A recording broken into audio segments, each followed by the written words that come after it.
Hello, Unified community. Welcome to the Unified Exchange podcast, where we at Special Olympics Minnesota share ideas and stories that foster inclusion in and outside the classroom. Each episode, you can expect us to cover a variety of topics to help grow the unified programming happening at your school. Our hope is that these conversations can inspire change, cultivate leaders, and transform environments that embrace each other's differences.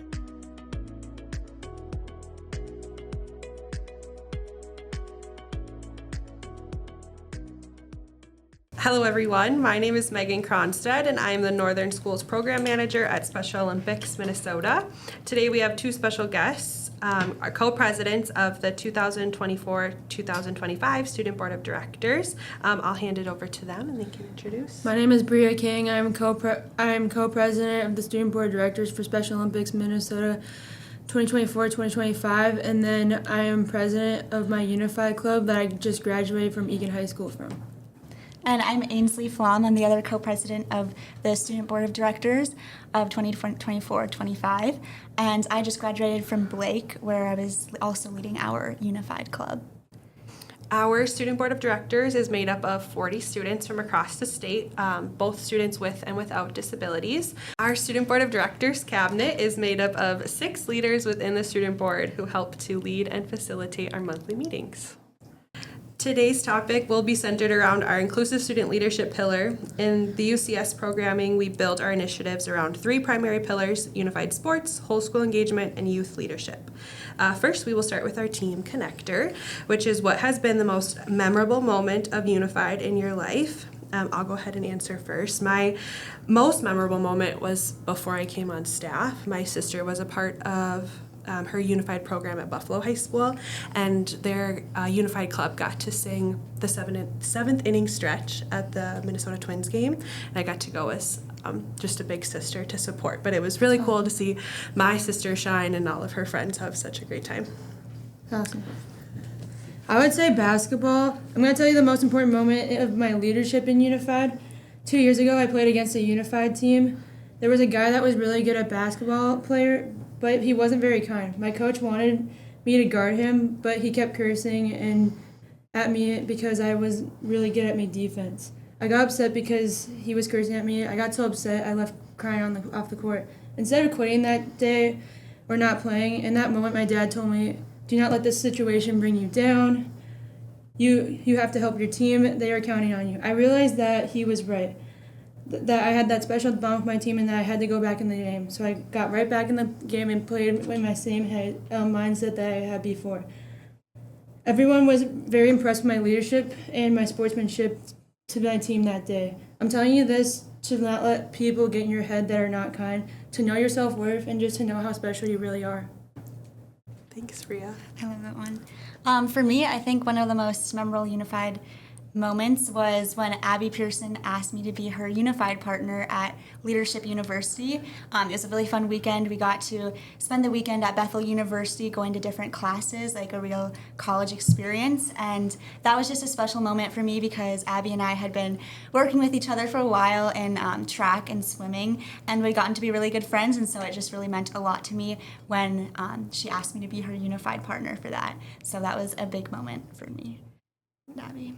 Thank you both for sharing in our connector. Next up is the Game Time segment of our show. Game Time will serve as an interview time with our special guests on the show. Ainsley and Bria, are you ready? Yep. Let's do it. All right. So the questions we have for today are centered around your experiences on the Student Board of Directors and the cabinet. We'll touch on how you've led the Unified movement in your school, your experiences at Capitol Hill Day, and other speaking engagements you have participated in, and well as advice for students and educators. The first question is, what motivated or inspired you to apply to be on the cabinet? So when I was a member in 2024, I had a great time. I learned a lot from the school communities and just people in general. When the application came out for the cabinet, I was really thinking about applying, so I actually applied for vice president role because the other presidents were just so good at their job and what they were doing that I thought just maybe I just wasn't ready for that big leadership position. Then I got an email a couple weeks later after I applied, and that said, if I would be interested in applying for co-president instead of co-vice president. And how they said that they loved watching my leadership grow in Unified. And that just gave me all the confidence in the world, so I took that position head on. I think for me, what inspired me to join the board first was I had been involved through coaching for like swimming, track, skiing, and golf. So I had kind of was familiar with the community and everything. And Max suggested that I apply for the board, and it seemed like a really great opportunity to have more of an impact on maybe the state level and reach a broader audience. So I got really excited about that, and it was also just a great way to meet like amazing people from around the state and make more connections and get more ideas for how to help Unified grow at my own school. Thank you both. What is the highlight from your year on the cabinet? I think just seeing how good our team is and how we work together, how if there was a problem at all that we would address it. I also loved how we supported one another, that if anyone needed help, that someone was always there for support and encouragement. Yeah, I would agree. I think definitely the culture that that we've had on the board has been a highlight, and also I really enjoyed the state basketball event that a few of the board members came to volunteer at and kind of spread the word about the board. That was earlier this year, and that was a big highlight just to get to see people in person, and we got to do some athlete interviews, and it was really cool to finally see the people that we had been working with like on Zoom in person, and get the word out about the board at real Special Olympics events. So that was really cool. I think what was also really cool is that like when we met each other in person, it wasn't like we were strangers or anything. Like we already knew one another, and it was very like neutral and cool. Yes, I agree. I feel like everyone hit it off immediately. It was awesome. You and the board did a great job creating like a community, even virtually, we could tell. So then when you were in person, it was like a fun, like natural experience. Yeah. Right. Yeah, you guys did a great job of that. Yeah. In what ways have you grown as a leader by being on the cabinet? For me, it was like stepping in a higher leadership role on how to lead the meetings over time. Each one got easier because it is like the members are counting on you and looking up to you about your student leadership. Like I look up to these student leaderships and what I should do and how to perform. And then like the first meeting, everyone was nervous, including me. So with this opportunity, I've gotten a lot more comfortable stepping into situations where a leader is needed. Yeah, I think that both Bria and I have definitely grown a lot in how we kind of react to like unexpected things that might come up in the meeting. I think we've both become a lot more flexible and really good at going with conversations, and even if it takes us a little bit off of the agenda of the meeting, we've become quite good at just kind of adapting to it and letting the conversation run its course. And I think we've also become better about being more proactive about getting people to speak up.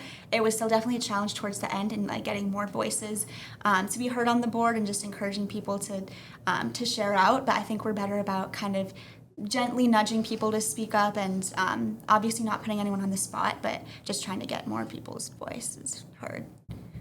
Yeah, that was like a goal you guys had at the beginning as a cabinet. And you definitely could tell there was a lot of growth from the beginning to the end of the amount of people who spoke up. I agree. You did a really great job. Let's see, what's next? How has being on the cabinet impacted how you led the unified movement at your school? It actually did. It got me more confident in like texting my big group chat for the Unified Club, because for a while it was like really intimidating, I would say, because there's a lot of us on there.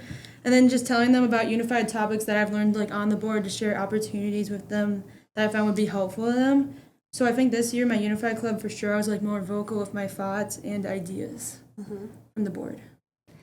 Yeah, I would say the same thing. A lot of the ideas that we get for how to get people involved with like volunteering at events, or how to get the word out about like promoting like Polar Plunge and other campaigns, has been from ideas that we've gotten from the board and like the discussions we have at our meetings.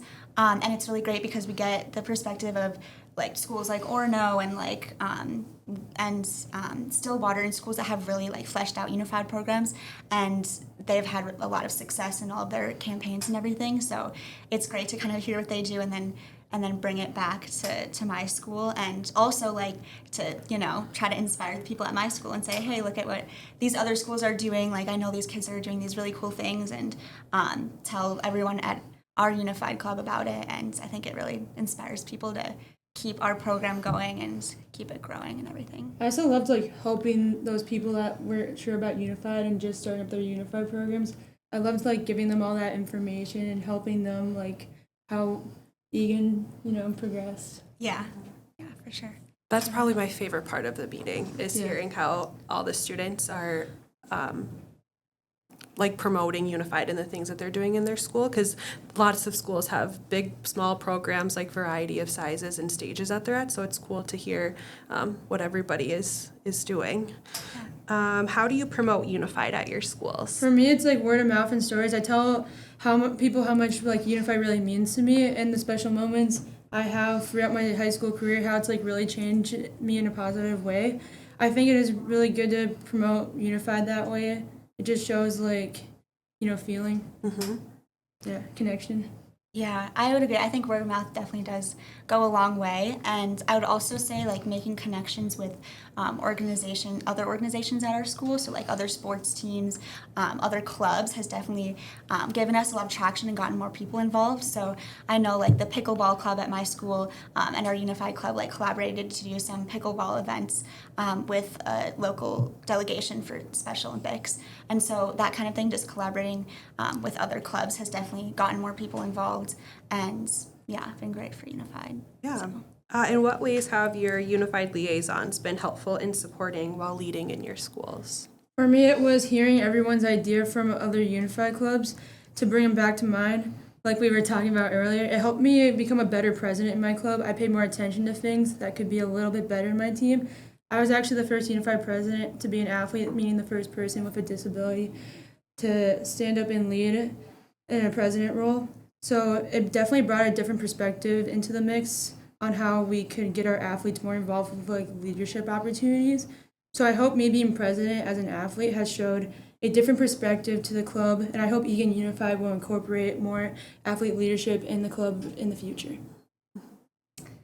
Yeah, I think for me, our Unified liaison is really helpful with getting volunteer opportunities out as well, and just making sure the two communities are really well connected and making sure that people know about a lot of the opportunities to get involved, volunteering, and then also on the student board and how to become a Unified partner and all that.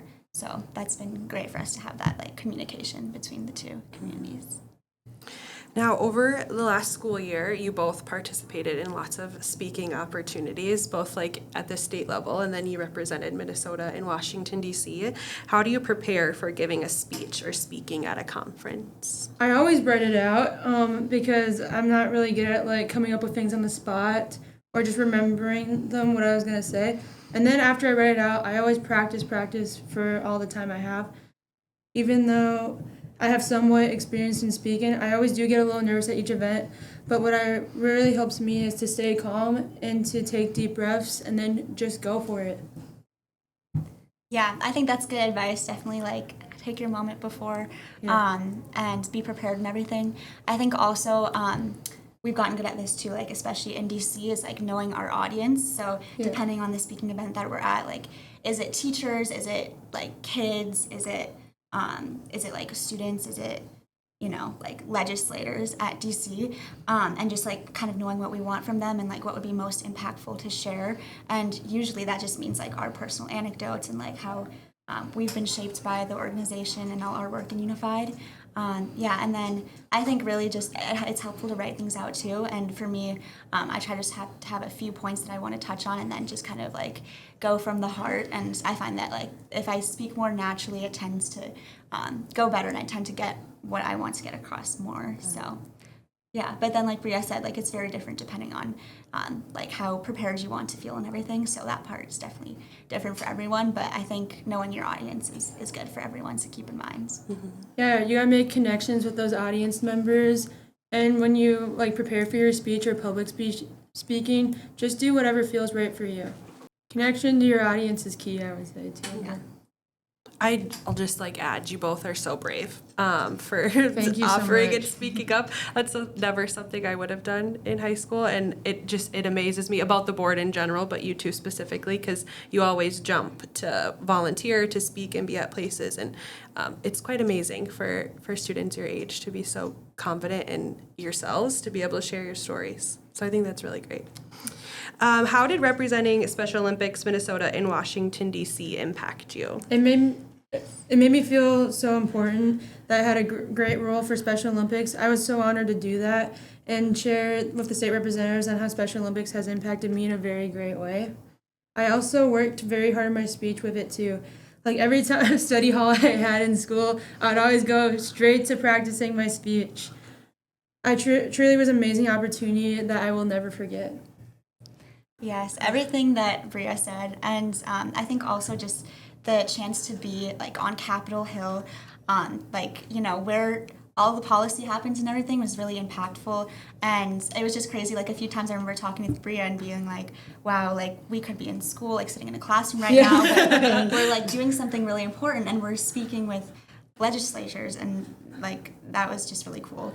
And yeah, I think it was really a great way to encapsulate and share out how it's been a huge part of my high school experience, and how I think the more people that can get involved with it, it really touched their lives too. So it was just really special to get to share that on such a broad level, and really share all the work we've done with it and get our stories out there. I know I kept saying, this is way better than history class. What was the most rewarding experience at the Capitol? For me, it was sharing my story with the state representatives, because to be honest, I've never shared my story about my disability before, and it was a really big deal just to do it in front of the state representatives at the Capitol. I thought the Capitol was very cool, and just some of the big buildings in Washington, D.C., just really cool. Yeah, I think so too. I thought it was really cool that Bria and I also got to meet a lot of the other delegations from the other states. Was really cool. So we had a lot of time to kind of meet with them and talk with them and the other representatives and see how things differed in their states, and at the legislative level too. And it was also kind of cool to, or it was really cool to hear the speakers that came in and everything. And I remember at one point, one of them was talking about how we were in DC, and he was oh, I know you were all very excited to meet the important people here, but we are bringing the important people to DC. And I just still think about this sometimes. I was yeah, that's really true. We were the important people that were going to DC to share our stories and everything. So that was something that kind of stuck with me, which is cool. But yeah, it's great. Yeah, I did definitely think it was cool meeting other state Special Olympics. I thought that Special Olympics Florida does surfing competitions, which I was wow, that's a whole nother step from Minnesota. Yeah. We do skiing. Yeah. I suppose that would be pretty cool to hear about what other states do. Yeah, a lot of interesting, cool sports that I've never heard of. Yeah. Awesome. Well, thank you both for sharing. I appreciate all of your insights and advice for our board and educators. Next up is our leadership drill. In this part of the show, we will share frequently asked questions from the audience, and we'll get your insight on it. So our leadership drill question today is, how has Unified shaped your high school experience? So for me, in middle school, I was in a very small classroom, and everyone just kind of went in their own groups, in their own clips. And when I got to high school, the Unified Club was just beginning. And what was really cool was just we were all one. It wasn't we were in different groups. We were just all, we were all a little bit different, of course, but we all shared the one thing in common, that we love Special Olympics, and that we all wanted to be friends and do sports together. And that was just so impactful for me. I made so many friends through Egan Unified, and it just made me become a better person to help me take this new step in college, for sure. That's what I would say. Yeah. Yeah, I think for me, it was one of the first communities that I really felt connected to in high school, because I come from a bigger school that had integrated education, and then I came to this smaller school, and I definitely felt really connected to the community, just on how refreshing it was to be a part of a space where everyone's always rooting for each other, and it just felt like everyone is really invested in each other's success just as much as for themselves, which is one of the reasons why I just love coaching and being part of Unified Special Olympics. And also just getting to share that with others. So it's definitely been a big part of how it's informed how I've kind of led on my other like sports teams at school and my other kind of clubs and the things that I'm involved with, and just with that mentality of like a high tide raises all ships and wanting success for others just as much as for yourself. And yeah, I think it's given me a really healthy perspective on other things that I do in school. So Yeah, I think when you're in a unified or just join Special Olympics in general, it takes you in a whole different perspective than you ever had before on the world, I feel like. yeah. That's a really great point. We didn't have unified when I was in high school, but I have a friend who had a stroke, and she was paralyzed from the waist down, and so is now in a wheelchair. And after her accident, I looked at the world as like a completely different space. It was always like, could she get in here? Could she do this? She couldn't go on the playground because it had wood chips and like wasn't accessible for her. So I think if having like, it's great Unified is becoming a thing, and it's growing all over the state, because I would have loved to have that insight at a younger age. Like, how different would my world be, having to think about everybody and how accessible the world is or how it's not. But that's a great point. For that whole school engagement part, like, it didn't just change me, it also changed like my whole school's community and how like we all fought about it. Yeah.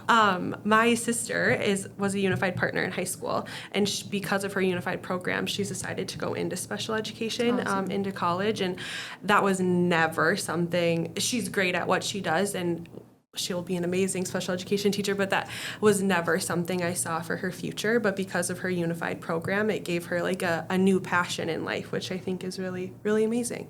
Yeah, I think it definitely has like that trickle effect too. And even like throughout the school, like whole school engagement, like on sports teams and like really any kind of club or team that gets affiliated with Unified, it definitely trickles through, and people that didn't think that they would have gotten involved become like very into it, and definitely impacts them a lot. It made my school a better place. Yeah. That's great. Thank you both again for sharing. Next, we'll move on to our cool down portion of the show. So just one last question. For opportunity is a little bit of wisdom you'll leave for our listeners. What advice would you give to your educators and students who are not sure how to lead the unified movement in their schools? Just try to get as many resources as possible. I know Special Olympics, if you look on there's like hundreds of resources and handbooks on like how to get a unified started, and even if it's like a unified student that's trying to get it started and like your teachers aren't really helping, encourage them and inspire them. Bring them to a unified event and show them like how much it means to them, and just show them that experience. Because I think if you show the administrators and the teachers that experience of like unified Special Olympics, I truly think they will be inspired. Yeah, I think that's good advice. And I'd also say definitely loop in like coaches of other sports team and like administration and teachers, like you were saying, Bria, and just get them to kind of see the impact that it can have. And I think really once you have like, even if your school doesn't offer like special education as a program, being proactive and getting involved with an adult delegation or anything like that is really a big step. And putting on those campaigns. Just really getting like friends to coach. Like word of mouth definitely goes a long way. There's a lot of support, and a lot of people are here to help you if you ever need help with Unified and Special Olympics. Well, thank you both for sharing and for being here today. I appreciate all of your advice and wisdom, and you'll be greatly missed on the board next year. We'll miss it too. It's in good hands. We're excited to see where it goes. Yes. We are rolling into our last segment of the day, and that is the Opportunity Share segment.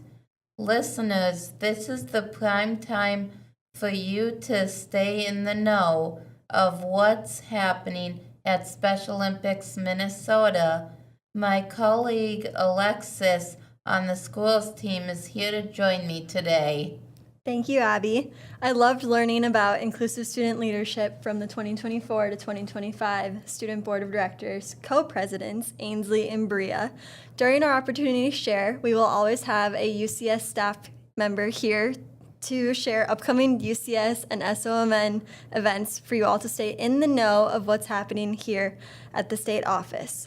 First and foremost, for our listeners today, we would like to start by highlighting volunteer opportunities at Special Olympics Minnesota. With that said, Abby, what are some highlights for the summer?